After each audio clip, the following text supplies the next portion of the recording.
I'm going to show you how easily you can integrate Stackahoy into your personal or your team's development workflow.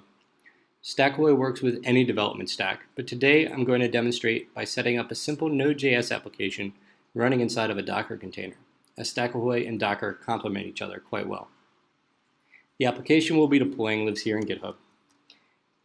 And just a few minutes ago, I spun up a bare Rackspace cloud server in which we'll be deploying and building this application. The application is also running here locally, so you can see what it does. It just adds a cat to the MongoDB collection on page load.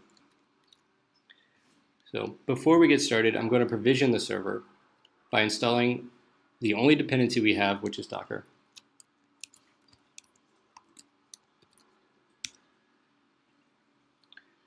While that's installing, let's hop over to Stackahoy and set up this server. We can call it staging. Add the IP address.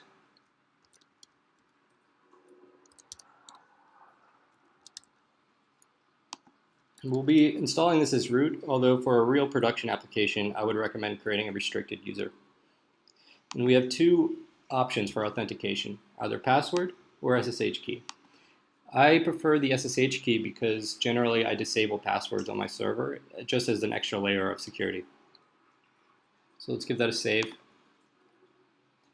And the last thing we need to do here is, because we chose the SSH key means of authentication, we need to copy our SSH key, which we can either do here on any server page or up here globally in the main navigation. So let's head back over to our server. And it looks like Docker's just finished. So as you can see, we don't have any SSH configuration files yet, so let's use SSH keygen to help us out with that.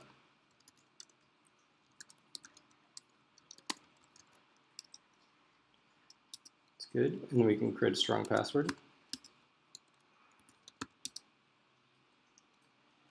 Now we just need to copy our key into the authorized keys file.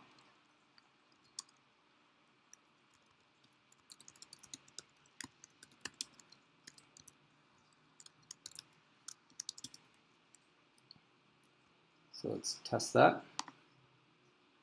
Perfect. Stackahoy was able to be authorized. Now let's add a repository for this project. Call it cats. And the repository URL, we don't need to fill out because Stackahoy will populate that for us during our first automated deployment. So let's save that. And the last thing we need to do is set up GitHub to tell Stackahoy every time we deploy to the branch that we care about. So let's copy our webhook, head over to GitHub, the webhooks, add webhook, and the defaults here are perfectly fine. Now let's add Stackahoy's deploy key for this repository, which will allow Stackahoy to take a read-only clone of the project.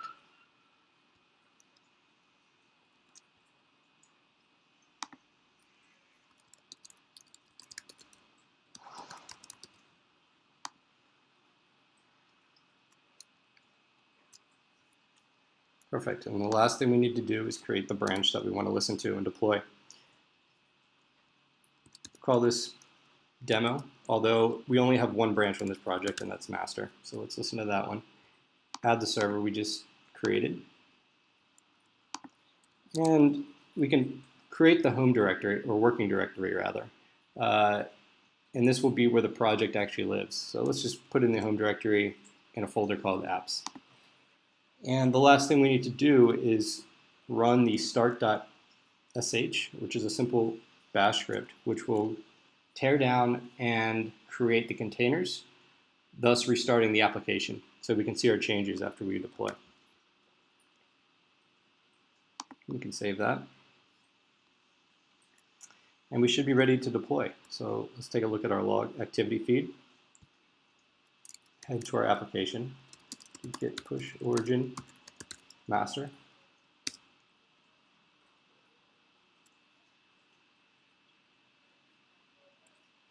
Now you can see this triggered the deployment to Stackahoy, and if we take a look at the logs, we'll see that the files were successfully delivered and our containers were built.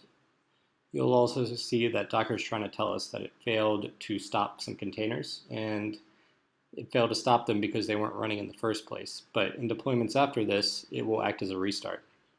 Now, theoretically, because we are proxying the server on Nginx to port 80, and we've opened up port 80 on the Nginx container, our application should be live. So let's refresh it in the browser, and this is the server's IP address. And sure enough, our application was deployed, built, and is now live.